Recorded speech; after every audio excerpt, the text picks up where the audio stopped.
my vision, O Lord of my heart. Not be all else to me, save that thou art. Thou my best thought, by day or by night,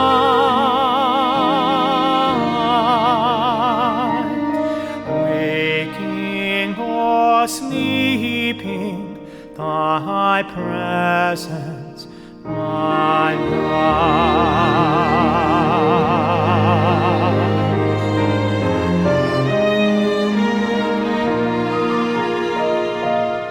Be thou my wisdom, and thou my true word.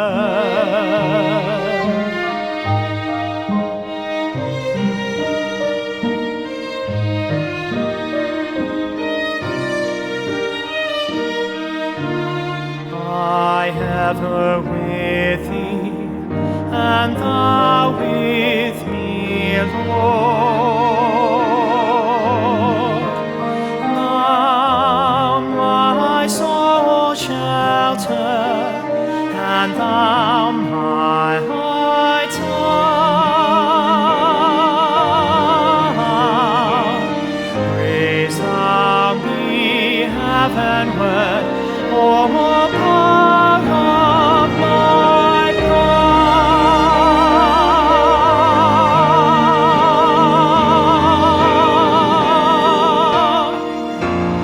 My King of heaven, my victory won, may I reach heaven's joy, O bright heaven's sun.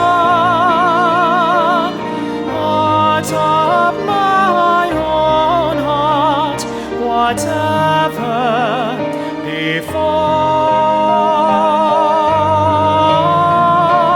still be my vision, O ruler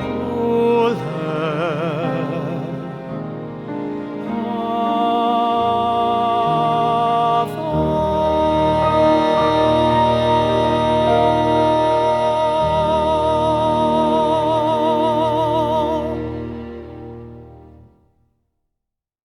Welcome to the inaugural episode of The Sacred Project.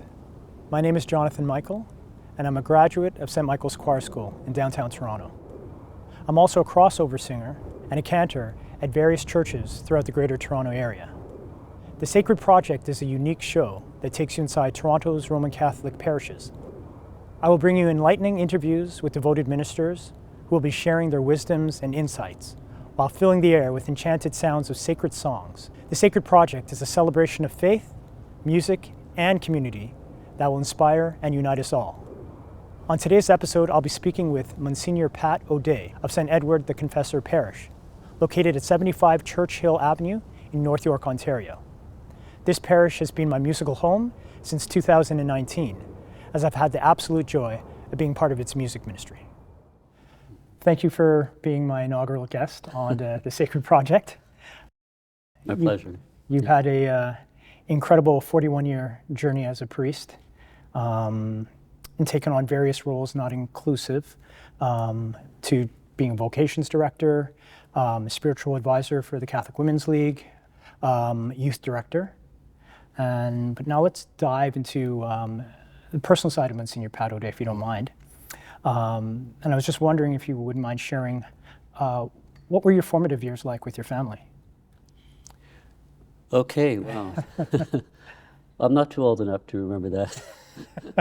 But I have to say, as you probably know, I was born in Ireland. Yeah. And so when I do remember vividly, it's funny, a lot of people sometimes can't remember their childhood, but I have a very vivid memory, and I don't know why, but I do. And so I remember the little town we lived in, remember the church. It was in, sorry, it's a place called Enniscorthy, County Wexford. And there was only one church, and it was a cathedral. And it was a beautiful cathedral, Romanesque style, and St. Aidan. And I remember making my first communion there. I went back a number of years ago, and I still could tell what pew we sat in. Okay. The baptism font, I remember the picture of the crucifixion on the wall behind where we sat. So it's quite nice to go back and see that. But so essentially it was an Irish Catholic upbringing, and every Sunday going to Mass, and very, very Catholic country, as you know. Right. And so we're kind of immersed in the faith, and particularly in a very small town, it was very much emphasized. I still remember every Sunday after Mass, we walk down into the square, make a left or right, we'd end up in the cemetery. Oh, okay. In the cemetery, my grandparents were buried there, my little sister who died young. And my dad and mom and my other sisters, we would say a prayer there. That's every Sunday. And then we would go to lunch. Right. And so it was a tradition. So we immigrated because my father, work was not good. Employment was very bad. And so we ended up going to America, to upstate New York, Rochester. And a lot of the reason for that was because my father's siblings had already immigrated, Okay. 4 or 5 of them. And so it was a logical place to go, although England was another option. And so that's how that happened. So my mom's side is all still in Ireland or England. She was the only one to immigrate to America. So anyway, that's where we landed when I was 7. And again, we joined a Catholic school, Corpus Christi, and got raised there. Although I went to a public high school. Oh. So that was, a lot of it was close by, and I had to work. My father was insistent on work after school. For all of us, once we turned 16, you work. Right. And so that's where that happened. And then I joined the Air Force. The Vietnam War was going on at the time that I was in high school, and so I had to make a decision to either be drafted or to enlist, mainly because they were not allowing for student deferments. If you went to college, you could be still pulled out.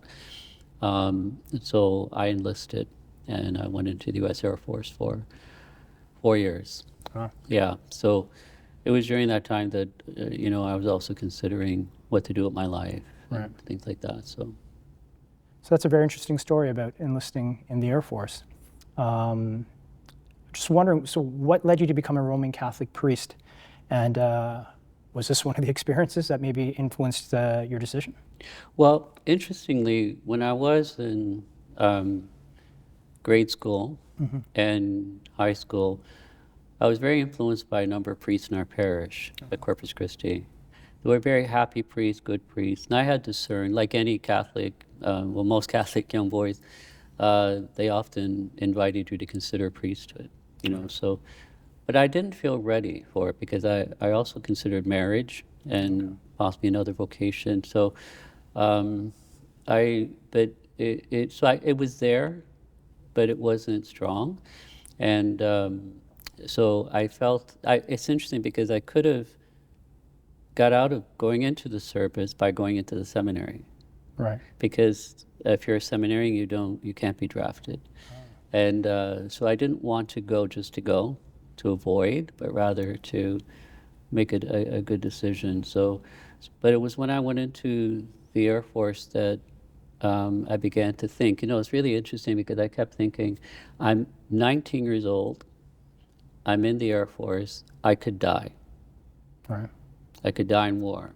We see all the wars happening today. And so I said, okay, if I make it, meaning survive this, what am I going to do with my life? And so I vowed that I would do something good, try to do something good with my life. And so then the thought of the priesthood came back, and there was a military chaplain who was a Catholic priest, and he used to come out and visit the flight line all the time and the troops, and I was very impressed by him. And I felt that he was doing a good thing. He was in the military himself, he was an officer, and so I just felt I was very inspired by him. And I went to him for spiritual direction. And so he just encouraged me to to think about it and push and all that. So it was after that that I decided I would enter. I actually made the application whilst just getting out of the Air Force, so I only had 2 weeks home, and then went into the seminary. I joined religious life first. I was studying with the Trinitarians. But the reaction of my family was mixed. My father was not necessarily in favor of it because he wanted me to be married. Okay. My mother just wanted me to be safe because she thought I'd make a career out of the military. And my brothers and sisters were mixed because they wanted me home. And so I was going from 4 years away in the Air Force to 1 week home, 2 weeks home, and then into the seminary. So there was a kind of, they wanted me around, but, so. But anyway, it worked out well, and I ended up studying and staying. And then I was sent to Toronto as my first assignment. So it ended up that I liked it in Toronto, and I asked to stay in Toronto. My father had just died suddenly, and so they thought it would be nice for me to be close to my mother and siblings. So Toronto was kind of an accidental call because of believe it or not, because of the death of my father. Right. I was supposed to go to New Jersey. Okay. And then they sent me to Toronto. And so it ended up being a good situation, yeah. And what year was that in? That was assigned to Toronto? 1981. I was ordained in September, and there was a few weeks off. Then I came here in October 1981. Yes. So in your opinion, what are some of the most rewarding aspects of serving as a Roman Catholic priest as well? What are some of the greatest challenges that you've encountered in your ministry? Well, it's interesting because I've always liked the idea, I feel within myself, I like bringing people together. Yeah. I like building community. And so, I get a lot of joy out of seeing people connecting to one another, to kind of, first of all, coming to know God and trying to be a catalyst for that. But I also like just, like in a parish setting, I love the fact that people are coming from different backgrounds, but you can bring them together for various things. And so I love that aspect of kind of evangelizing, but at the same time, seeing people coming together, helping each other, and really feeling that the church is their home. It's a family, it's their home. And so I enjoy that aspect of ministry. And of course, baptizing, doing all the sacraments, marrying people, as I said, baptizing, forgiving their sins and sacrament of confession, and administering communion. And the one thing about a parish priest is that it's sort of like, someone once said to me, being a parish priest as opposed to religious order priest, oftentimes religious orders are very specialized ministries, teaching, etc. Right. Whereas a parish priest is sort of, almost like the difference between a specialist and like a family doctor, so to speak. The family doctor sees all kinds of situations, right, meets all kinds of people, and is very, encountering all kinds of experiences. And I like that aspect of not knowing what's going to happen day to day. Right. Who you're going to see, how you're going to respond to it. I just like the variety of ministry. Right. I think that really suits me as a person too. And the challenges, well, my goodness. There's challenges in every walk of life, I think. But I think as a priest, it's more or less trying to be there for everybody. Right. I think it's very, very hard sometimes to feel that you have a parish of, 1,000, 2,000 people or so, and trying to meet everybody's needs is not always easy. Right. So the key, I think, is being there on Sunday and communicating to as many as possible, so preaching, etc. But, there are tragedies and sadnesses in family life that happen, and so being there for them is both a challenge and a blessing. So it's kind of mixed. Mm-hmm.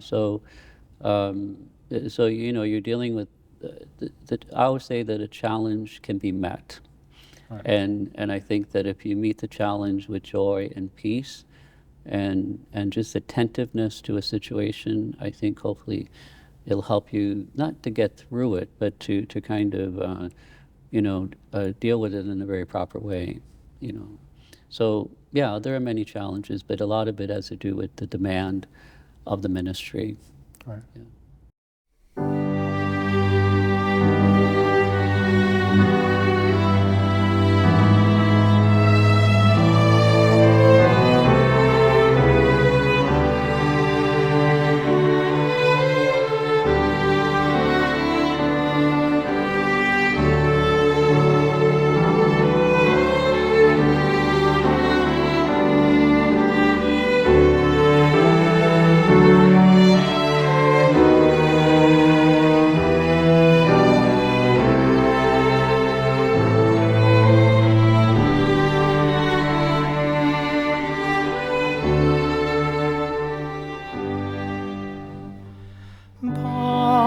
Panis angelicus, fit panis amino, dat panis celicus, fit puris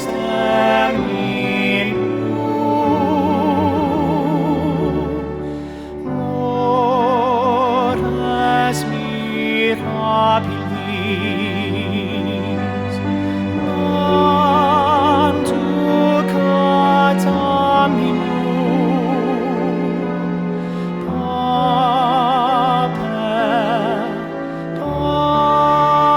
pape, sephus et humilis.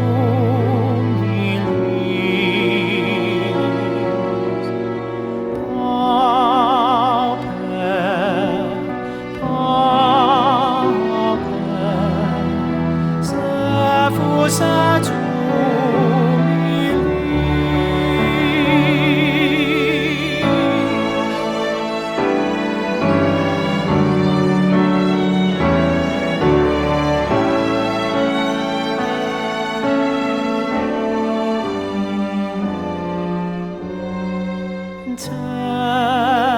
Tetrin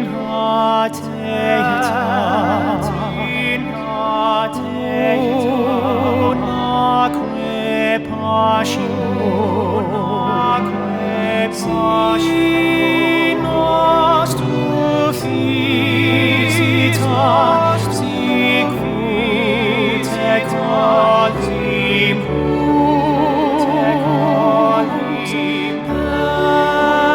petua semitas, tu nos quotentimus,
So in the 1990s, you played a very crucial role in the nurturing of many young men at the time, as you were both director of Sierra House and the director of vocations.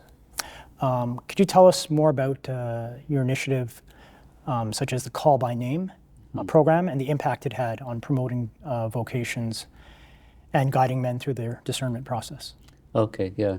Well, it's interesting because I never expected the Archbishop to ask me to be a vocation director, particularly when I didn't go to the local seminary. Was that Ambrosic at the time? Yeah, Cardinal Ambrosic called me one day. I was at St. Patrick's in Markham, Okay. as an associate, and he called me and he said, I'd like you to become to take on the role of vocation director and rector of Sarah House. So it's two positions. I guess my reaction is, but Your Eminence, I didn't go to St. Augustine's. And he goes, that's exactly why I want you. He goes, not in any way. It was more the idea that he wanted somebody who could be free and not bound by any pressures. Right. And so I was also working with youth. I helped support the idea of a youth office. So I guess he saw that work. I thought he was calling me to be the next youth director, but he shocked me by asking me to be vocation director. And so I went to do that. In terms of, I was there 9 years, and through that experience, part of the job of being a vocation director is to also encourage other priests to take a role in that too. But was also to visit parishes, to interview young men who were, or younger, older men who are thinking of priesthood. And one of the things that, and being in charge at Sarah House, that's also a formation house for those who are discerning become priests, almost like a house of philosophy, and they move on to, at that time, they move on to theology, if they decide to move on. So for instance, there were two people that, you had asked me before about, are there anything stand out in my mind about those days? One was, one of the vocations that came through was now Bishop Vincent. Oh. And he escaped, he was a boat person who escaped from Vietnam. And when he came to visit me, he was younger, and he had decided that he might want to be a priest. And so his spiritual father came with him, because they're accompanied by a priest who's older and who speaks for them. Right. And so I remember thinking, he was so quiet, and the spiritual father was doing all the talking. And I was trying to get to know Vincent, and so finally, when the spiritual father left, I had a chance to get to know him, and I said, oh, you can talk. So anyway, that was funny, but he ended up going on, and then now he's a bishop. And another one was a neighboring priest here, Father Murphy, who was an undertaker, Oh, okay. who was deciding to become a priest, and he pulls up in his hearse for the interview. And I tease about that a lot, because he was so scared. He walked up the steps of Sarah House and sat down, then turned white as a ghost, and I thought he was not well. And he said, give me a few minutes. It took me 5 years to walk up those steps. Oh. And that was a powerful moment, because I knew then that there was a call, because he had been discerning it. And then he eventually entered, and now he's a priest. He's my neighbor at the next parish. Call by name, the reason for call by name, it came out of a program that was being done in Chicago, believe it or not, and I studied it. And it was a call by name. The author of it actually was a man who had not been happy that no one ever asked him if he ever thought about being a priest. And the original name of the program was I'm Waiting to Be Asked. I'm waiting to be invited, yes. That was the original name of the program, I'm waiting. And so it dawned on me that there are probably a lot of people out there who are thinking about it, and maybe a little bit of a nudge from somebody who might say, have you ever thought of becoming a priest or a sister or a deacon? It's a comprehensive program. It's not just for priests. And I discerned that I wanted to do it in a comprehensive way. That I wanted, the idea is that a parish would invite people in the community, if they know someone who they've always wanted to say, have you ever thought of being a priest? Right. And you ever thought about being a sister or a deacon? And we did it in stages, court of the diocese, etc. And it turned out to be very successful. And what happened is they would, quote, ask the person, is it okay if I nominate you to go to a workshop? Right. And so we had them at De La Salle. The cardinal was involved. And so all these people came, and we put on a workshop for the men, the women, married men who were considering diaconate. And over the years, there's at least 24 permanent deacons that came out of the experience that are now ordained. And a number of men, if I named them right now, you would say, oh, I know him, yeah. That came through call by name. So the idea was, do you want to take it a step further and maybe go into kind of a discernment group, et cetera, et cetera. The house for women started. It was called Stella Maris because a number of women came forward, and that's still there. Right. It's down in the university area. So I did that for about 4 to 6 years. And a funny story, I remember a young man who got, I asked the Archbishop if he would write the letter of invitation. In other words, let's say, for instance, Jonathan, that you got nominated, right, and you allowed your name to go forward. The surprise of it is you would receive a letter from the Cardinal saying, your parish has nominated you. Right. I congratulate you on that, and I invite you to attend a workshop. Right. So you'd be surprised to get the letter from the Cardinal.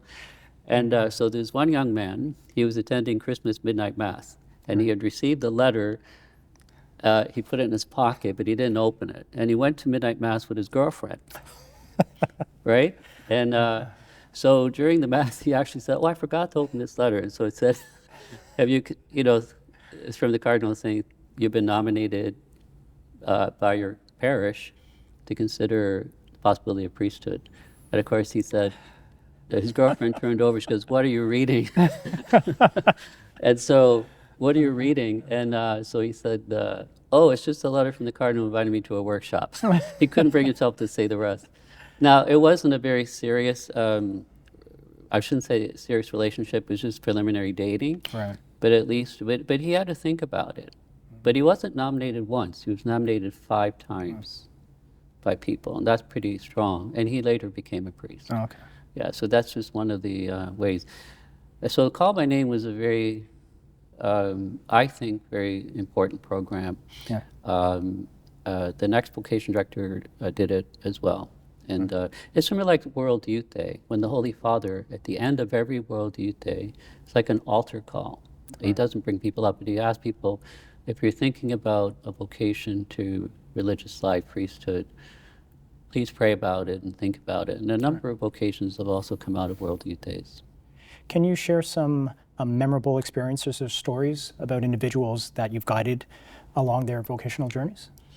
Yeah, there was, beyond the bishop that I mentioned, Bishop Vincent and Father Murphy, one of the things that happened during my term was a number of young men from different cultural backgrounds came forward. So for instance, some from the Korean community, some from the Filipino community, and Chinese community, which hadn't seen that kind of coming forth before. Right. And so that was very memorable. Many of them are ordained now. And so that was a good feeling to know that Toronto is a very multicultural diocese. Right.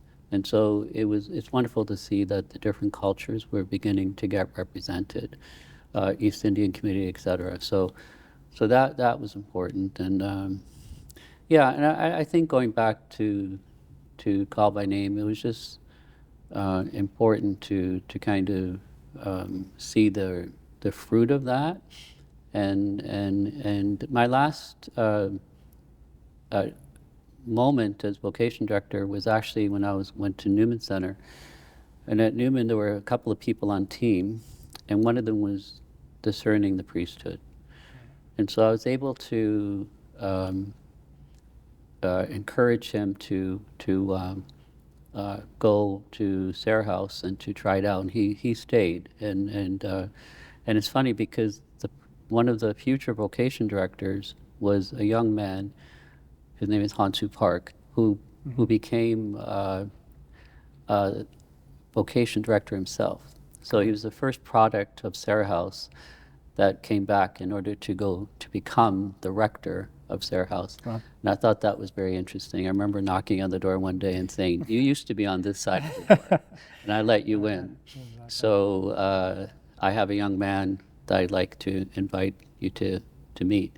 And so it's kind of funny. He goes, oh, come on in. Yeah. So, but it was a kind of funny moment. And just to see that he progressed to the point of becoming a vocation director himself was quite nice. So another ministry that you've been very active in is a youth ministry over the years. Please tell me, why is this ministry so important to you, and why you feel passionate about the youth ministry? See, it seems to me that if you're in a parish setting, for instance, and working with the schools, what you want to see, if I treat the parish as a family, so I want to get to know the parents and the youth, the grandparents, etc. So I really do believe that a lot of young people today really need a lot more encouragement in their faith. And so it's always been an area of ministry that I thought was very, very important. But because I do think that, sometimes you hear from a young person, oh, Mass can be boring or this or that. So a lot of it's because they're not as familiar with what really happens at it. But also, I really think that the church has to have a place for the youth. Youth programs, getting involved in reading, getting involved in ushering, things like that. But mostly allowing them an opportunity to come together in youth groups or in music ministry, whatever. And so that was very, very important to me. When I was at the Newman Center, I went from vocation director to Newman Center at the university. Mm-hmm. Again, that was another surprise. I didn't think I would be going there. But I noticed that the evening Mass on Sunday night at Newman University only had about 50 students roughly coming out. Now, when I say that, you may say that's a lot, but this is a church, a church on campus. So I began to think about that and began to realize that maybe we're not working hard enough, and so, but one of the areas, and you'll probably appreciate this, Jonathan, is music ministry.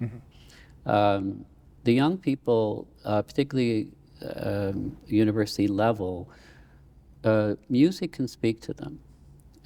Now, they have all kinds of music that they enjoy, but when it comes to church, the challenge of the church is to also touch them through prayer and music.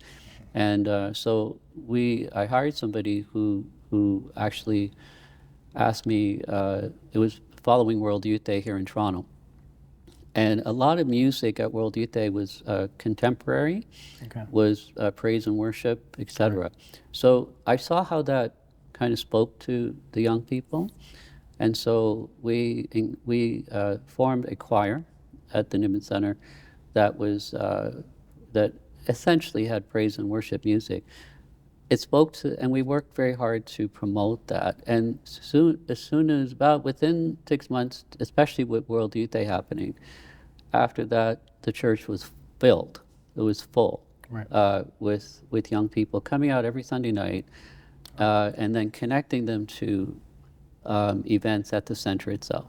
In other words, that wasn't the only thing, but allowing them an opportunity after Mass to mingle, to be a part of things, to have refreshments and get to know each other, forming different ministries. So that was important to me. So, and as I said, I was part of a study in which I suggested that we form a youth office in the diocese. Right. And that came under Cardinal Brozic. And so they formed, because we said, if we're going to be serious about working with youth, we need to put, our money where our mouth is. Right. We need to have a comprehensive plan for how do we help parishes form young people, and particularly in youth ministries, et cetera. So, but I thought that for me, at that moment in my life, in my history there at the Newman Center, I was there 9 years, that it evolved into such a beautiful experience of young people coming together. And it was essentially the music that was very much important in that. Right. So they came out, they sang, they appreciated the music, it spoke to them. And that's why I think that, some are not necessarily fans of praise and worship or others, right. but it did meet the challenge of that time anyway. Right. And it's still going on. Oh, yes. It's still going on. Yes. So how do you personally encourage and support the involvement of different individuals in the ministries here at St. Edward? Mm-hmm. I don't think I've done anything different than I did in the past, but I think that it's this, there's a program called Stewardship, and part of Stewardship is to encourage people to use their talents. So there's a lot of people sitting out there who would love to be part of a choir, who would like to read, but they think maybe they think that it's already a fixed deal, like I can't join that. So there has to be an opportunity for people to come forward and be part of different groups in the parish. As I said, I like building community, and so we work on that very, very hard, So we have an annual fair in which people can sign up for particular ministries and things like that. So I think it's just kind of staying in tune with the pulse of the community and encouraging people to get involved, so that pretty much what I do is just make sure that happens. We might hit or miss here or there, but some people do like coming to Mass on Sunday, but they may be too busy to get involved in other things. But we try to encourage people who can to do so, and then I think it's worked for the most part. And I think the idea of stewardship is important because stewardship's not about money, it's about exercising one's talent. Right. In other words, if you have a beautiful voice or you have a gift of reading, begin to utilize your talents in terms of helping the community, because those are God-given talents. Absolutely. Yeah. In March of 2020, the world shut down as a result of the pandemic. Churches were closed. We're not allowed to have parishioners congregate to celebrate Mass.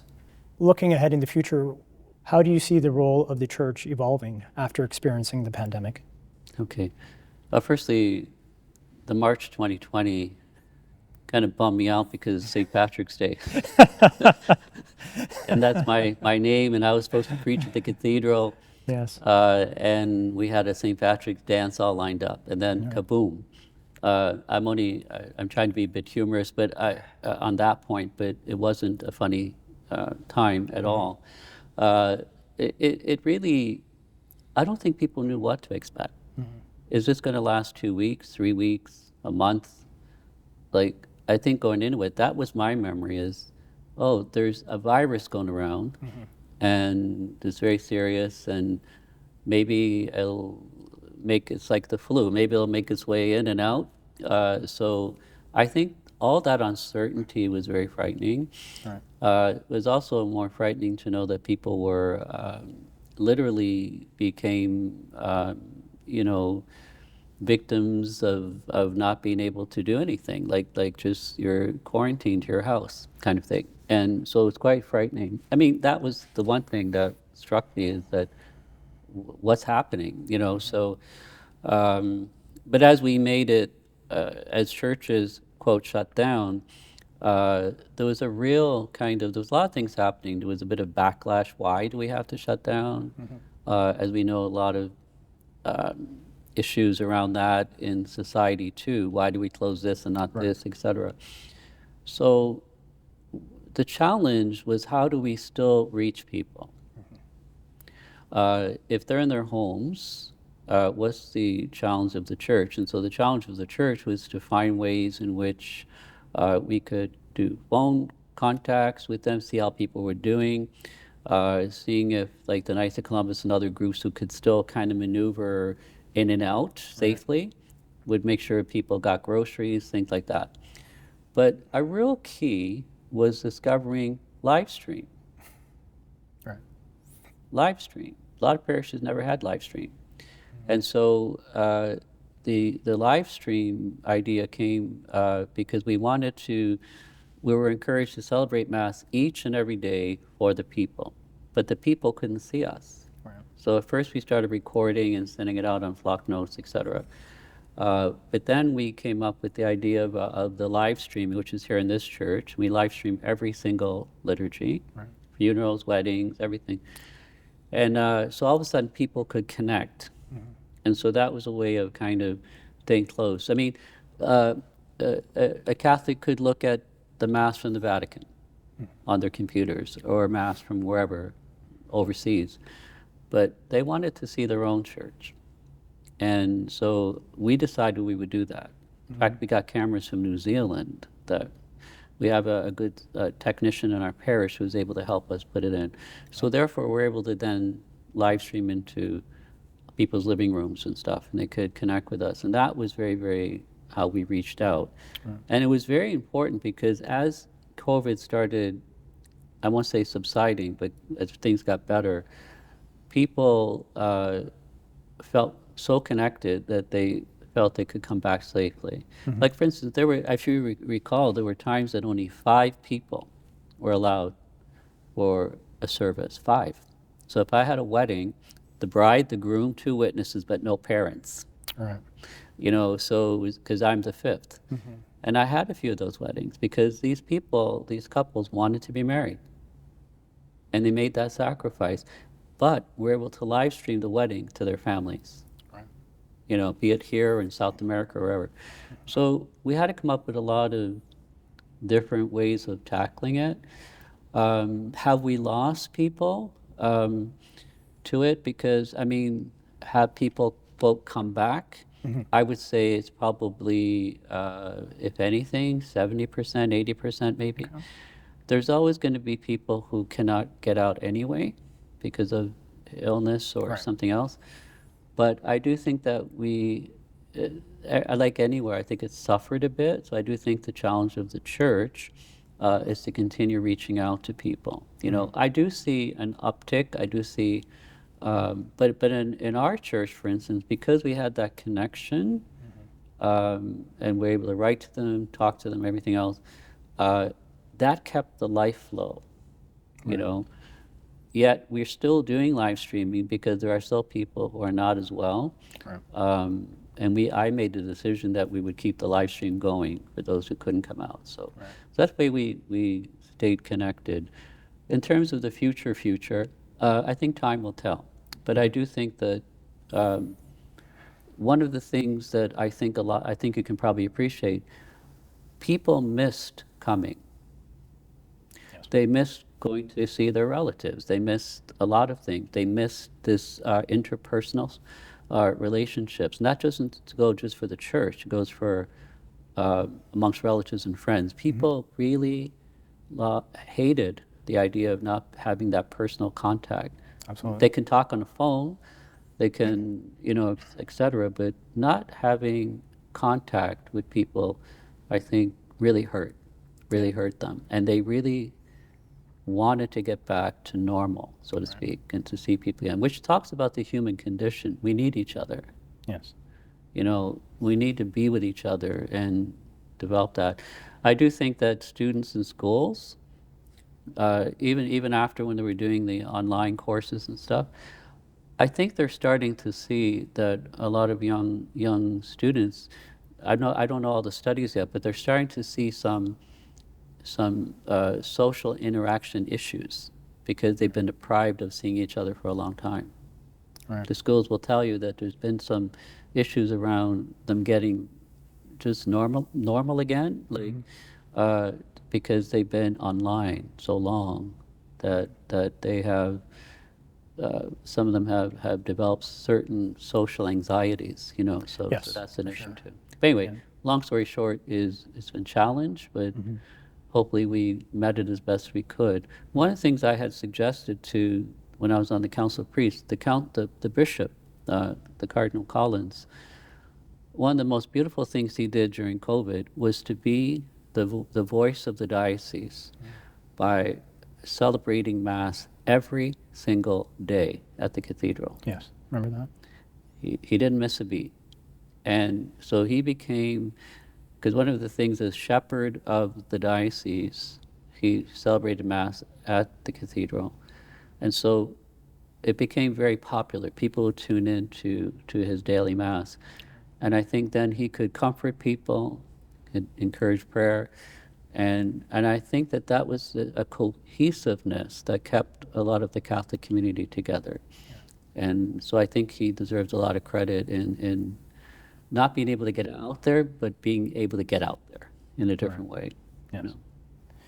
And you were talking about the Rule of Five, and one of my most vivid memories was December 24th, 2020, doing Christmas Eve Mass here at St. Edward's. It was the Rule of Five, myself, Diego, you, Yeah. Bishop Casson, Yeah. and another sacristan. Yes. I think it's important, just in terms of music ministry, a lot of churches, when we did have Mass, 10%, 30%, they didn't have music. Yep. Some churches. I can't stand that.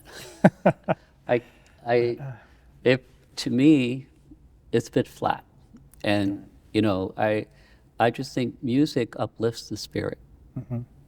And we're in a COVID experience. We need uplifting, you know. And so because a cantor, an organist, etc., if at minimum you have that, I think it can really touch people and enrich the liturgy. And so, yes, I appreciated you singing here and being part of that, because I think that people really, when they tune in for Mass, the music, or they're in person, I think music, as St. Augustine says, to sing is to pray twice. Yeah. Yes. Right? That's a beautiful saying. To sing is to pray twice. And I think that that's really important. Yes.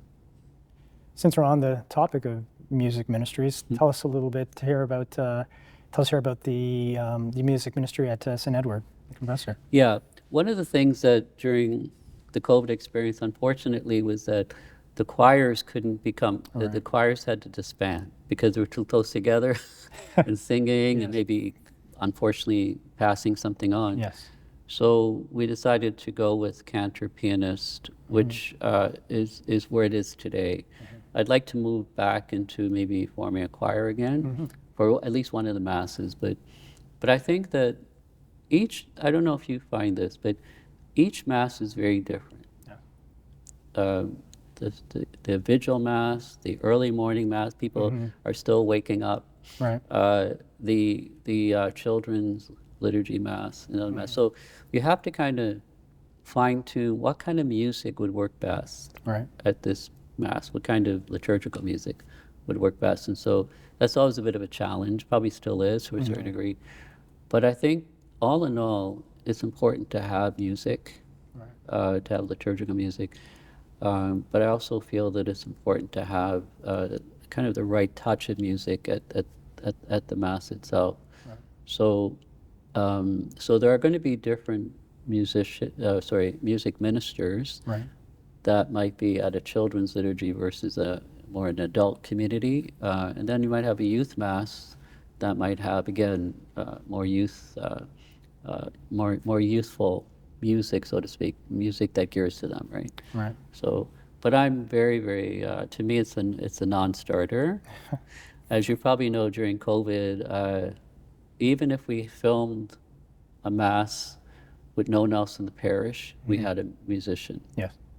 Because the musician could stay off to the side, but still be heard, because I think, again, it's important to sing, to have music, because, again, it lifts one's spirit, I think. Yeah.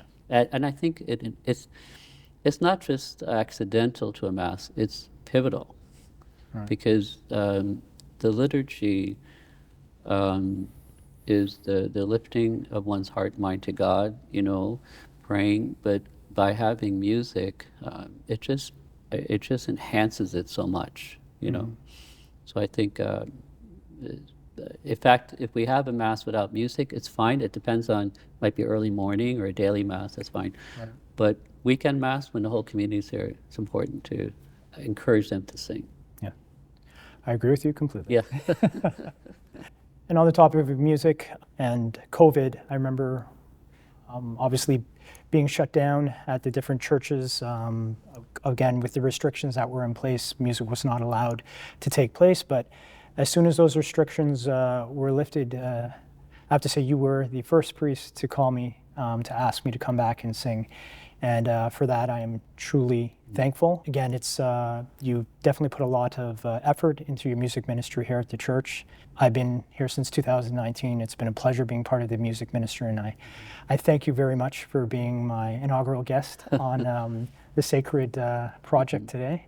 And thank you very much for your time.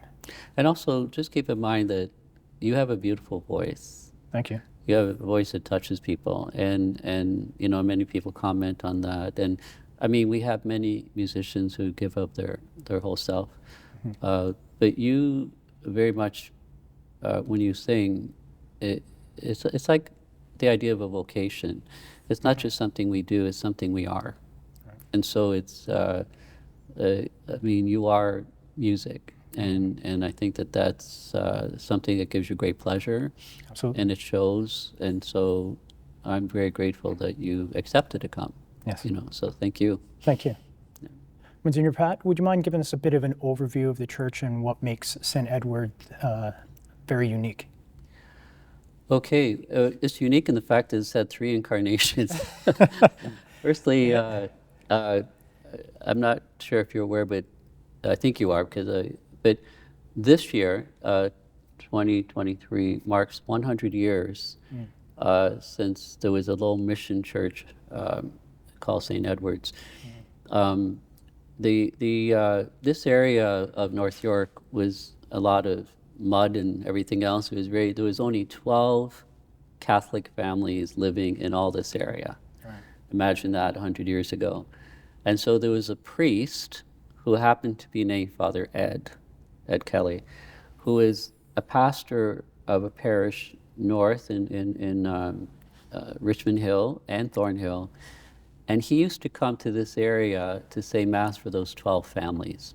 And he said it in a house, not far from here. And eventually he felt that he wanted to build a little mission church for them, right? And so what he did was he gave his own money. He had a house in this area, and he gave up the land in order to build a chapel, seat about 100 people. There are still people in this community who are still alive.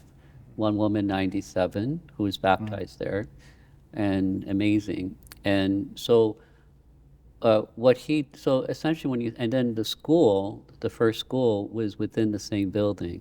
Obviously not a lot of kids, but so it was church and school in a little chapel. And then it evolved into a formal parish, which was on Yonge Street for many years. And then eventually in 1988, they needed more parking.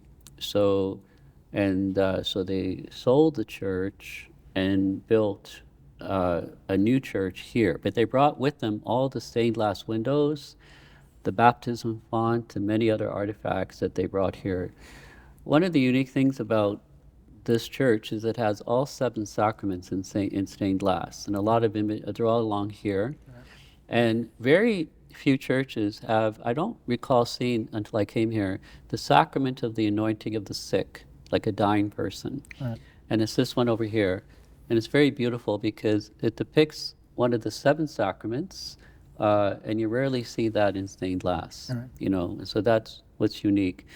And the other is the shrine on the outside of the property to Our Lady of Lourdes. One of the pastors that was in the history of this parish was actually a bishop. And it's very rare to have a bishop as a pastor. It's very rare. It's only a few in the world. And his name was Bishop Morocco, Francis Morocco. He's from Peterborough.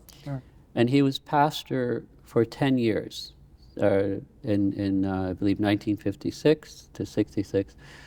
And when he went to Rome for the Second Vatican Council, among other things he did was he visited Lourdes.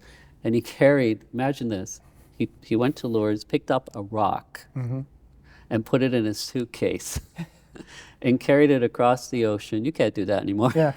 And carried it across the ocean and had it embedded in the shrine. So if you see the shrine, if you look in the center, it says rock from Lourdes. And that was his gift to the parish, as if to say, while I was in France, I prayed for you. And this is a reminder of that prayer. And people come all through the property all the time. People who walk through the property, because we have 2 ends, an entrance and an exit on the parking lot. And people will come day and night, and they'll be praying at that shrine. Catholics, perhaps non-Catholics, who will come. I'll see it. I'll be up at midnight, and I'll see people praying there. They might be walking their dog. They might be jogging. They might be, but they're stopping, young and old. There's something about that shrine that gives people peace, and particularly during the COVID experience too. When people were walking, they stopped there. So that's the unique thing about this parish, is some of its beautiful imagery in stained glass. And you know what? Let's face it, they don't make stained glass like this anymore. No, very true. They don't, and a lot of it's from Europe and et cetera. And it's very, when you go into a lot of people, when they visit Europe or going to church, they are amazed at the beauty of the stained glass, et cetera, and the artwork. So we're very lucky to have that. And secondly, the shrine is very, very important to the community here. Yeah, and a few years ago, they found the Pietà, which I have in the back of the church. It was found damaged on the side of a road in the country. I guess it had been, quote, I hate to say this, thrown out because it was damaged. Fingers were missing on Jesus, discoloration of the paint, anyway, so I got a call and I retrieved it through Brampton's religious store. And I said, I'll take it. And they knew a woman who could do restoration work. Right. They found the fingers, Oh. put them in a plastic bag, and then she had them attached, repainted the Pietà, and we put it in the church on Good Friday, just before Good Friday, about 7 years ago. And because people also wanted something inside the church of Mary. And so it was very beautiful, and people like candles there too. So that's another, it's almost like we saved the Pietà, but it's a replica obviously of the original in Rome, but it's beautiful, it's very peaceful. And what I like about it is Mary holding Jesus. Right. And just the comfort of a mother to her son, one who was part of his suffering and death, and comforting him at the end, I think is very beautiful to pray with, you know. Right. So those are some of the aspects of the church that I find are very, very important. And King Edward was one of the few Catholic kings. Right. And he was known to commission Westminster Abbey. He was he reigned during a peaceful time. He was a very religious person. And it said that even when he went hunting, he found a church to pray in. But he commissioned Westminster, and he's actually buried there. It was completed after he died, but his body was placed in Westminster. And on the anniversary of his death, or his feast day, which is October 13th, there's a mass said there, a prayer said there at his tomb. It's one of the most ornate tombs in Westminster. So if you're ever in London, visit his tomb. So he's known. So it's very rare to find St. Edward the Confessor name in a Catholic church, but it's there. Yeah. Right. In Notre Dame, in Notre Dame, you know, the football place in the United States, Notre Dame, the big games, Notre Dame games. Absolutely. South Bend, Indiana. Indiana. In their chapel, their patron is St. Edward the Confessor. Oh. And they have stained glass to him. So these little things sort of surface after that you find out later, you know, wow, St. Edward is probably more known than we realized. Yeah. Yeah. But anyway, that's a little bit of to think that the parish began on the generosity of a priest. Yes. Who gave his own money and his own land in order to build the first church is, to me, mind-boggling. Because, I mean, this is a priest who gave everything, his whole life to the priesthood, and gave his own resources to build the church. And the reason they named it Edward didn't really have anything to do with St. Edward the Confessor. Right. It was because his name was Edward. And so then it evolved into the saint, you know, so, yeah. That's logical progression. Story. Yeah. Yes. Thank you for joining us for this episode of The Sacred Project. A very big thanks to Monsignor Pat O'Day for sharing his vocational stories and sharing the history of St. Edward the Confessor Parish. We hope that you'll join us next week for another episode. Thank you for watching.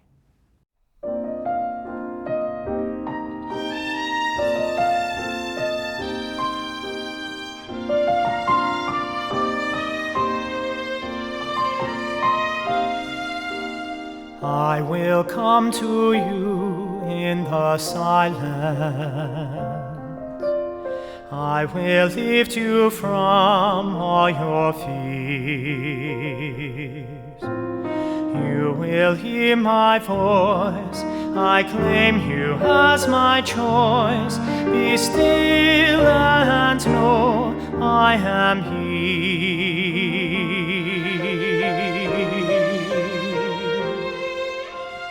I I am hope for all who are hopeless. I am eyes for all who long to see. In the shadow of the night, I will be your light. Come and rest in me.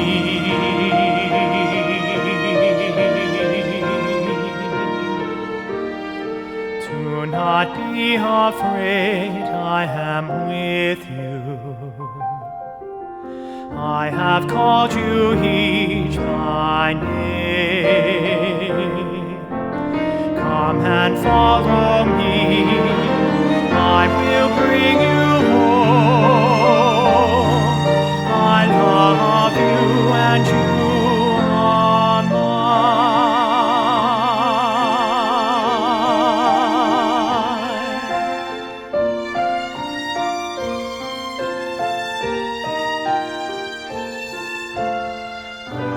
Strength for all the despairing, healing for the ones who dwell in shame. All the blind will see, the lame will all run free, and all will know my name.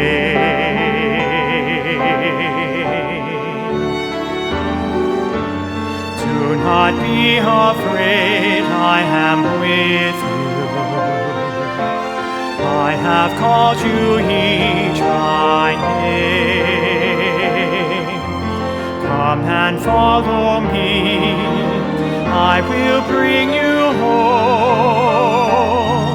I love you and you are mine.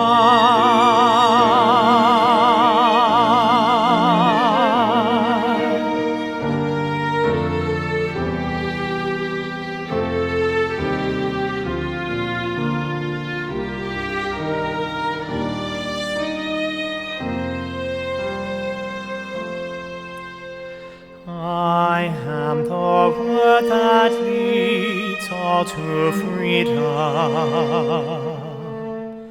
I am the peace the world cannot give.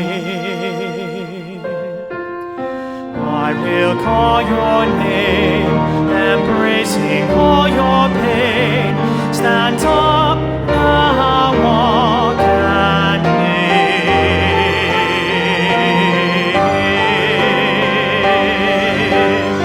Do not be afraid, I am with you.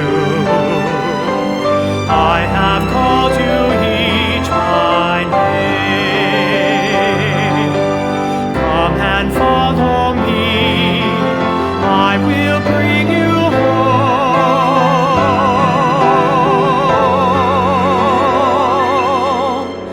I love you and you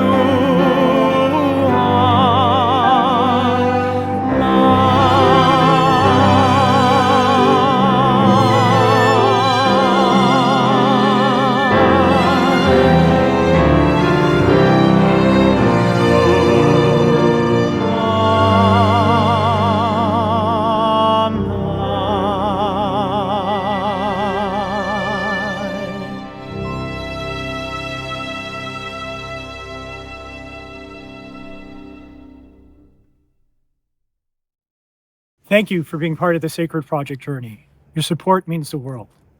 To help contribute to the creation of more episodes, please visit our website at thesacredproject.ca. You can also explore and obtain music from the series by visiting thesacredproject.ca. If you'd like to experience these beautiful hymns live in concert, come join us on these special dates. For more details and ticket information, visit thesacredproject.ca. Let's continue the musical journey together. See you at the concerts.